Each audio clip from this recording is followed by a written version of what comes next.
This is the new Ford Focus Active, and despite what it might look like, Ford tells us it is definitely not a hatch. But they also tell us it's not an SUV, and it's certainly not a crossover. So it does leave us with one fairly obvious question, and that is, just what the hell is it? The Active is the latest to arrive in the growing Focus family, joining what Ford calls the elegance of the titanium and the sportiness of the ST line. But ask them to pin a one-word descriptor on the Active, which arrives in just one trim level, and you don't get quite so snappy an answer.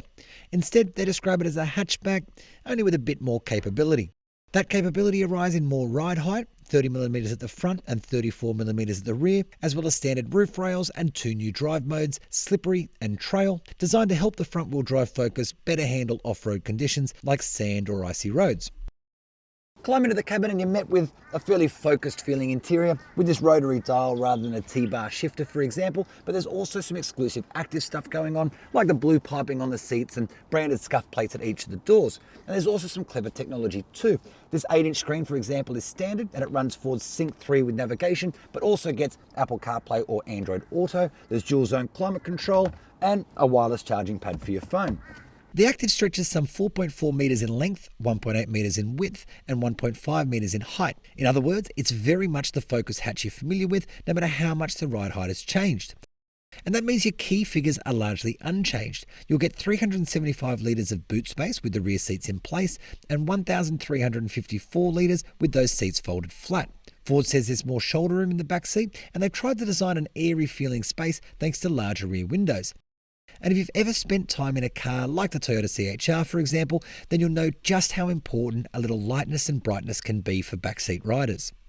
But while that's the good news, there is some not so good news. While the technology feels very modern, there are elements of the cabin that feel less so, and it is something of a raw deal for backseat riders with no cup holders, no air vents, no USB charge points, in fact just a single 12-volt outlet.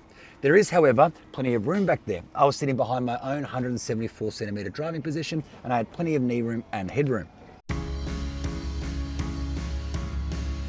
There's just one engine and gearbox combo on offer here, but it's a peach. A woeful sounding on paper, but utterly charming in real life, 1.5 litre 3-cylinder petrol engine, good for 134 kilowatts and 240 newton meters. That power is fed through an 8-speed automatic to produce an 8.7 second sprint to 100 kilometers an hour.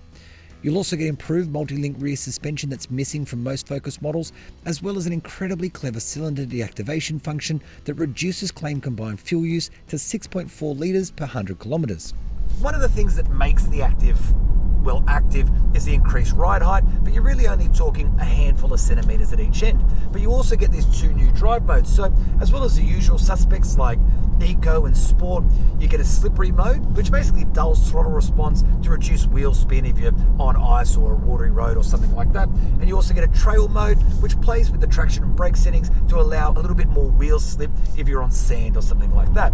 Now, it must be said, this is not a proper off-roader, it's exclusively front-wheel drive, but the idea is just to unlock a little bit more adventure if you're tackling sort of, I don't know, a driveway to a winery or some really light off-roading. But for mine, the real charm here is just how well the Active performs when it's on the road, which, let's face it, is where it's going to spend 99.99999% of its time. And I guess it's not an outright sporty feeling drive, but it does feel engaged, it feels competent, it feels comfortable. And I guess that's really what you're asking for from a car in this segment. At least part of the reason for that is a new independent rear suspension setup, as well as new springs and dampers around the car. And over the past 24 hours or so, we have been piloting this thing over some pretty ordinary country roads, I'm sure you can imagine them, and I've been largely impressed with the ride throughout. Look, it's no S-Class, but it does feel effortlessly comfortable in most circumstances. And I must say, I bloody love this engine, this tiny little 3-cylinder that somehow never feels underpowered, even when you're overtaking up hills. It just keeps pushing well past 100. And even more clever, when you're on a freeway, it has a cylinder deactivation mode which reduces it to 2 cylinders, just 2 cylinders, and yet again, it never feels like it's overly struggling. The benefit, of course, is fuel use. So we've done a fair few Ks over the last 24 hours in all kinds of conditions, and yes, we have driven fairly enthusiastically at times, and we're averaging about 6.5 litres per 100. While it's difficult to explain exactly what micro niche the Active falls into, it's less difficult to understand its appeal. I mean, let's face it, most of us will never have need for the complex four-wheel drive systems that appear in some SUVs. And so for those people, a car like the Active makes sense, whatever the hell it is.